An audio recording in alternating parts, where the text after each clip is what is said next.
नमस्कार, मैं हिमांशी राजपूत और आप देख रहे हैं भारत एक्सप्रेस डिजिटल।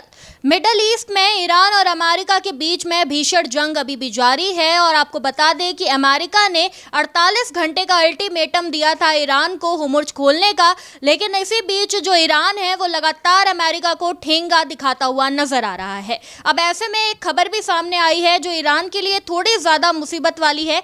खबर ये है कि ईरान के जो सुप्रीम लीडर इस वक्त हैं मुज्तबा, उनकी कोमा में जाने की खबर सामने आई है। ऐसे में अब सवाल यह है कि ईरान आगे क्या कुछ करेगा। इसी मुद्दे पर हमारे साथ बातचीत करने के लिए हमारे सहयोगी हरिशंकर जी, अजीत प्रताप सिंह है, तो चलिए इनसे बात करते हैं। तो सर, जैसा कि आप जानते ही हैं कि आज ट्रंप के द्वारा दिया गया जो अल्टीमेटम है वो आज रात तक समाप्त हो जाएगा, लेकिन इस बीच जो बड़ी खबर सामने आ रही है कि मुज्तबा जो है वो कोमा में है, तो क्या लग रहा है ईरान आगे क्या कुछ करेगा? देखिए, ईरान क्या करेगा, ये हर दिन वो कुछ ना कुछ कर ही रहा है और ईरान चुप नहीं बैठा हुआ है। आप ये देख लीजिए कि मुस्तफा खामनेई जो हैं उनके कोमा में जाने की खबर है, मतलब बेहोश हैं और कोम शहर में है। कोम शहर मतलब शिया का जो वो धार्मिक केंद्र माना जाता है, वो उस शहर को। तो कुल मिला करके है कि इस समय IRGC सर्वे सर्वा है वहाँ पे। ठीक है, मुस्तफा खामनेई सुप्रीम लीडर हैं, लेकिन सारा कुछ उन्होंने IRGC ने अपने कमांड में ले रखा है और उसके अलग अलग जोन से अलग अलग जगहों पर अटैक हो रहे हैं, लेकिन कोऑर्डिनेशन है। ये नहीं कह सकते कि कोऑर्डिनेशन नहीं है, लेकिन इस समय ईरान झुकने वाला नहीं है। ट्रंप लगातार कह रहे हैं कि आज जो है, आज ट्यूसडे जो होगा वो बहुत ख़तरनाक होने वाला है, मियाद भी ख़त्म हो चुकी है। लेकिन दूसरे खाने से खबर ये भी आ रही है कि 45 दिन का भी जो है वो ये हो सकता है, इनको युद्ध को, जो जंग इनके बीच में जारी है ना, उसको 45 दिन की मोहलत दी जा सकती है। ये अलग अलग खेमे से खबर आ रही है, लेकिन अभी इसकी आधिकारिक पुष्टि नहीं हुई है। दूसरी बात कि डोनाल्ड ट्रंप अपने देश में भी इस समय घिरे हुए हैं। वहाँ के सांसद जो हैं वो लगातार सवाल उठा रहे हैं उन पर और ट्रंप को जवाब देना भारी पड़ रहा है। वहाँ के लोगों का यही कहना है कि इजराइल के जंग में बेवजह हम लोग जाके फंस गए, हमारा मतलब नहीं था वहाँ जाने का। लेकिन ट्रंप हैं कि मानते नहीं, वो कभी गाली गलौज पे उतर जाते हैं या फिर कभी सामने वाले देश के बारे में कुछ भी कहने लगते हैं और इस बात की भी उनकी आलोचना होती है। तो कुल मिला करके है कि मुस्तफा खामनेई की खबर जो है वो अभी आधिकारिक पुष्टि हालांकि नहीं की गई है। अगर वो बेहोश भी हैं तो उससे फ़र्क नहीं पड़ता, क्योंकि ईरान का एक सिस्टम इस समय बना हुआ है। IRGC पूरे चीज़ों को अपने कमान में ले रखा है उसने, और वो लगातार जवाबी हमले कर रहे हैं। कहीं कहीं अटैक भी अपनी ओर से कर रहे हैं जहां से हमले नहीं भी हो रहे। तो IRGC ने संभाल रखा है मोर्चा, तो मुझे लगता है कि इसका बहुत ज़्यादा फ़र्क नहीं पड़ेगा। दूसरे खाने से खबर ये भी है कि मुस्तफा खामनेई जो हैं, हालांकि ये अमेरिका और इजराइल का सोर्स कहता है कि वो इस समय किसी भी फैसले लेने की स्थिति में नहीं है, लेकिन बावजूद इसके फैसला तो IRGC ही ले रहा है, तो वो फैसला न भी लें तो चीज़ें चलती रहेंगी। जंग रुकने वाला अभी दिख नहीं रहा है।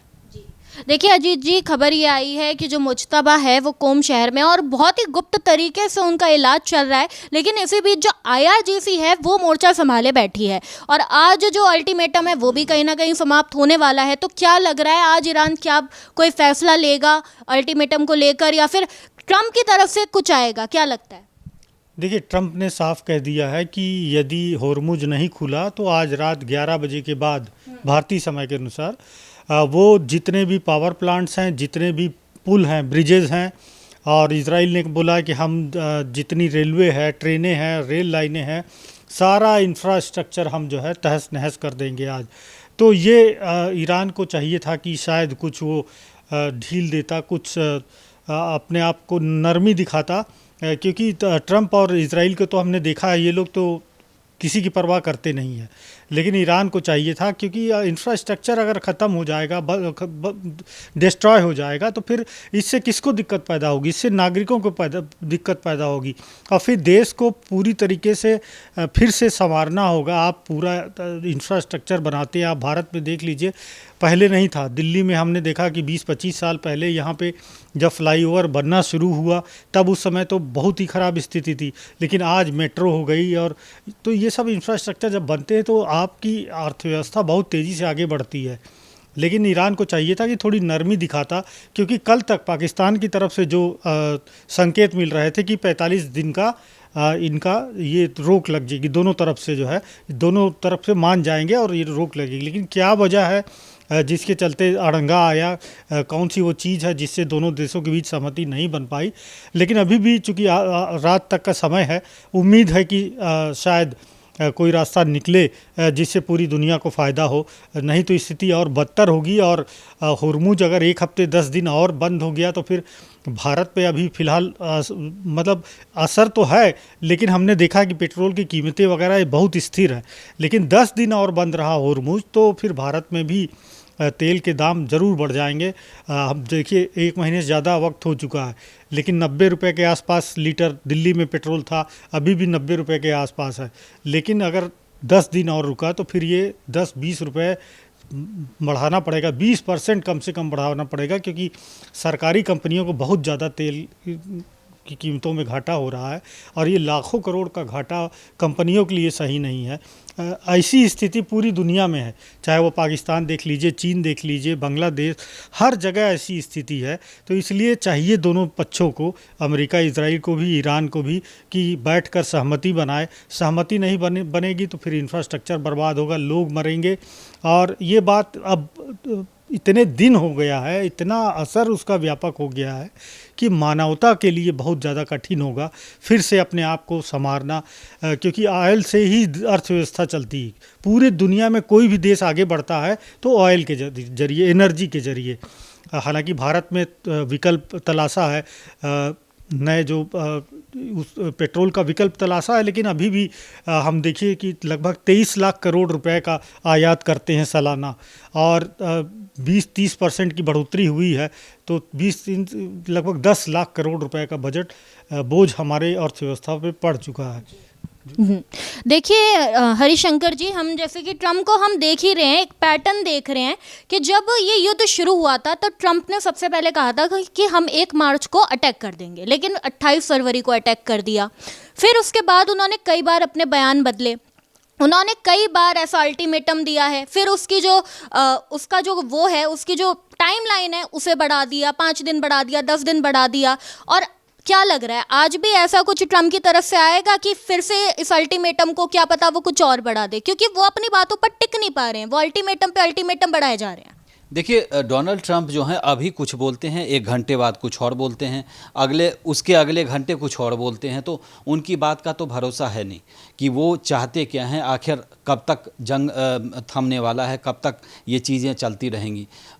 तो डोनाल्ड ट्रंप को तो समझ लीजिए कि निश्चिंत रहिए कि वो डोनाल्ड ट्रंप इस चीज़ को लेकर के ऑथेंटिक चीज़ें बता पाएंगे, क्योंकि जब जब चीज़ें लगता है कि अब समझौते की ओर बढ़ रहा है मामला, तब बीच में अचानक से ट्रंप आते हैं और कहते हैं, उसको गाली देना शुरू हो जाते हैं। फिर ईरान उनको चिढ़ाने लगता है और तरह तरह के वो AI वीडियो बना के उनको चिढ़ाता है। तो ऐसे में बात कैसे बनेगी, सबसे बड़ी समस्या ये है। लेकिन जैसे बात अभी आप होर्मुज की कर रहे थे, तो डोनाल्ड ट्रंप होर्मुज में वो कुछ कर नहीं पा रहे हैं। दूसरा कि भारत सिर्फ अपने लिए तेल नहीं चाह रहा है, भारत अमेरिका को भी, जो विमान का ईंधन होता है, सबसे बड़ा सप्लायर है। इसके अलावा यूरोप को पेट्रोल और डीजल का सबसे बड़ा सप्लायर कौन है? इंडिया है, आपका देश है। तो भारत को सिर्फ अपने लिए नहीं चाहिए, यूरोप के लिए भी चाहिए, अमेरिका के लिए भी चाहिए, और भी देशों के लिए चाहिए। हालांकि वेनेजुएला वाला जो आपका क्रूड ऑयल है आ रहा है आपके पास, लेकिन उसमें सबसे बड़ी संकट क्या है कि वो थोड़ा सा खारा ज़्यादा है और वो ज़्यादा मतलब उसको कहेंगे कि गाढ़ा है। तो हाँ, और दुनिया की मतलब 2 ही जो रिफाइनरी है वो इसको रिफ़ाइन कर सकती है, एक ONGC का है और दूसरा रिलायंस इंडस्ट्री का है।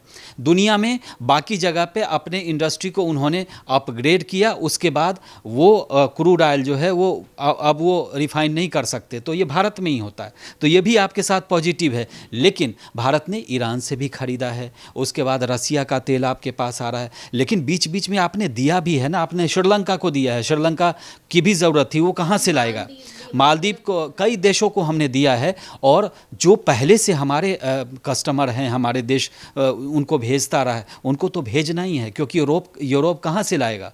सारा सिस्टम होता है, जहाज होता है, एक प्रक्रिया होती है, तो आपको उन सबको भी देना है। तो भारत सरकार के लिए चुनौती है, लेकिन भारत सरकार ने रास्ता निकाला है। अभी जैसे आपका होर्मुज से तो आ ही रहा है आपका जहाज़, लेकिन एक ओमान के रास्ते भी आप देखेंगे नक्शे में, तो होर्मुज के बगल में एक ओमान का रास्ता भी आता है, जो होर्मुज से थोड़ा सा हटके है, उसी सागर से होता हुआ किनारे किनारे आता है। वहाँ से भी हम जहाज़ लेके आए हैं।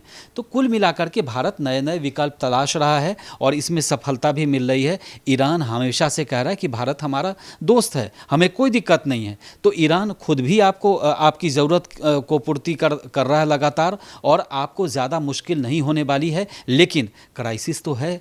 आप पेट्रोल डीजल भी ला रहे हैं, आप एलपीजी भी ला रहे हैं। एक ही चीज़ लाना हो तो आसान होगा, लेकिन बहुत सारी चीज़ें आपके यहाँ कमी रहती है। आपका देश भी सबसे बड़ा कंज्यूमर में से एक है। तो बहुत सारी परेशानियां हैं, लेकिन सरकार इस पर 24/7 काम कर रही है। इसीलिए अभी तक आपको इतनी किल्लत नहीं दिख रही है। कहीं कहीं पेट्रोल पंप पर या कहीं कहीं गैस एजेंसी पर कतारें हैं, लेकिन देश भर में ऐसी बात नहीं है। तो मुझे लगता है कि इस काम के लिए और इस मैनेजमेंट के लिए वाकई तौर पे सरकार को थैंक्स बोलना चाहिए, हम सभी को जिम्मेदार नागरिक होते हुए। और ये चीज़ें अभी चलेंगी जब तक संघर्ष विराम नहीं हो, जब तक जंग थमता नहीं है, तब तक ये चीज़ें चलती रहेंगी। लेकिन होर्मुज का रास्ता इतना आसान नहीं है निकालना, क्योंकि होर्मुज में आपको पहले भी हमने बताया था कि होर्मुज का जो मार्ग है वो बहुत संकरा मार्ग है। जो बड़े जहाज़ हैं वो एक ही जा सकते हैं एक समय में, और एक समय में आ सकते हैं। उसके अलावे छोटे छोटे जहाज़ साइड से भी जा सकते हैं जहां गहराई कम है, लेकिन बड़े जहाज़ों को ज़्यादा गहरा पानी चाहिए, तभी वो वहां से पास हो पाएगा।